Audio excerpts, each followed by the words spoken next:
Brown and white. Up school. Up school. Up school. And then in those days, March Past was a serious affair. Pam, pam, pam. And there were occasions where I led the March Past. We had a house competition in the stadium. Our houses, we had 5 houses. I was the house mistress for St. Teresa's house. And we did the March Past, and of course we had been practicing it. My house, St. Teresa's house, got first place in the March Past in the first event of its kind. And St. Teresa prided itself in staging plays. Then when we started producing operas, high class, we had an orchestra to accompany the choir, and people were invited to come and watch our musicals. It was glorious. And I happened to be one of the key actresses, I should say. And the acting was super. As a student in OKE-ADO, the new hall of St. Teresa's behind the chapel was opened in 1954 by the Governor General of Nigeria, Sir Macpherson. And I remember that I took part in the opera stage for opening of that one. The title of the opera was The Bohemian Girl. And as Providence will have it, the Bohemian Girl of that opera became a Reverend Sister, became a principal, and for many years retired even teaching in St. Teresa. That is Sister Agnes Hassan. Actually, of all the girls' secondary schools in Ibadan in those days, St. Teresa's was the most outstanding. We were very big into sports. So one of the students that I remember then that filled us with great pride was Titi Adeleke.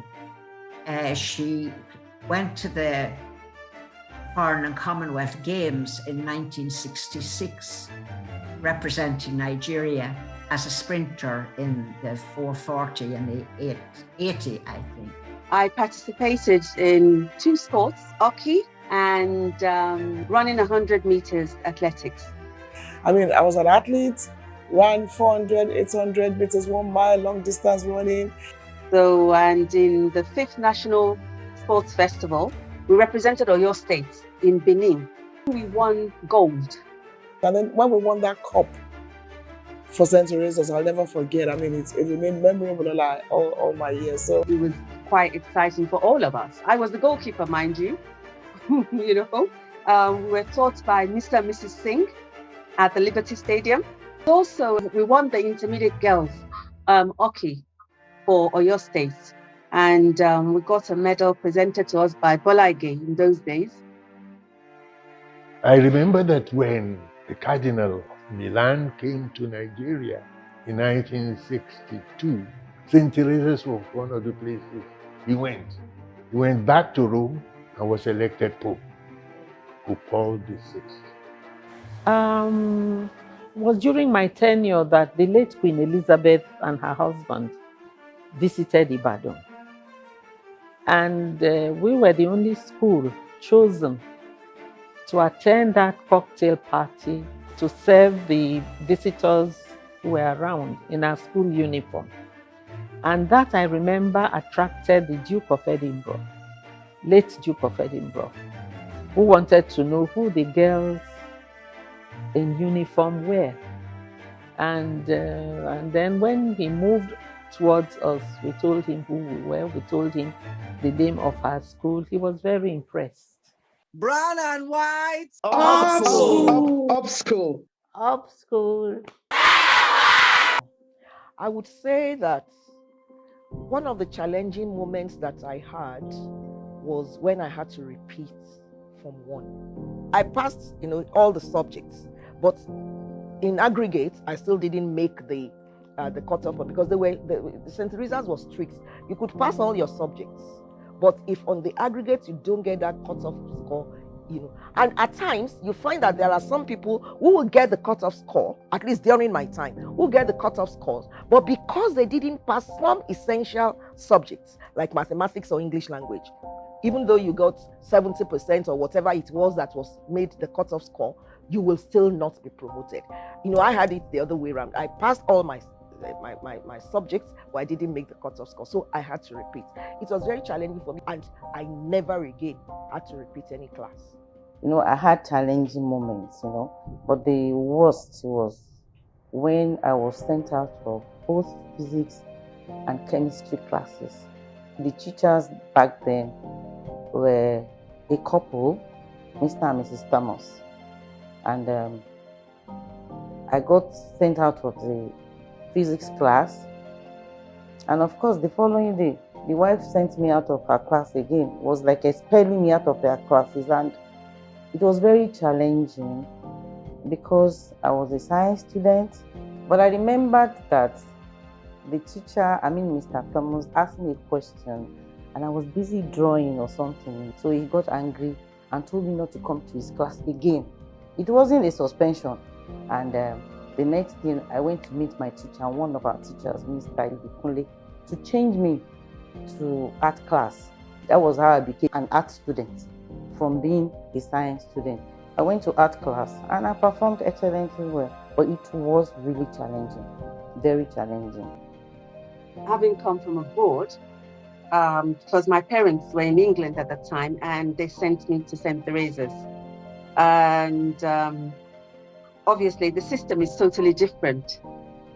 Here in England, we hardly got punished. And I remember one episode when I was late to assembly, just a little bit, a few minutes late, that's what it was. And I was basically stopped by one of the teachers, and when the teacher asked me to hold up my hand, and she got the ruler out to actually knock my knuckles. I was like, as a child from abroad, I said to her, you can't do that because they don't beat people in England. That's what I said to her. And she said to me, well, you're not in England now, are you? Well, that soon shut me up. And I accepted my punishment, which was the ruler to knuckle on my knuckles at the time. So, but it taught me not to be late again, because I wouldn't want that repeated. Brown and white. Up school. Up school. Up school. I have a lot of faith in prayer, and that is one virtue that I learned from St. Teresa that has kept me going, that has kept my family going, my children going, my grandchildren going. I was married to my late husband for 50 years, and I had a beautiful and happy life.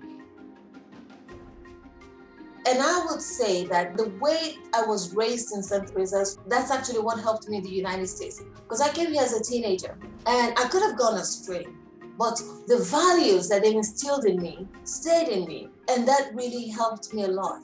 And that's pretty much what's happened with majority of our members here in the US.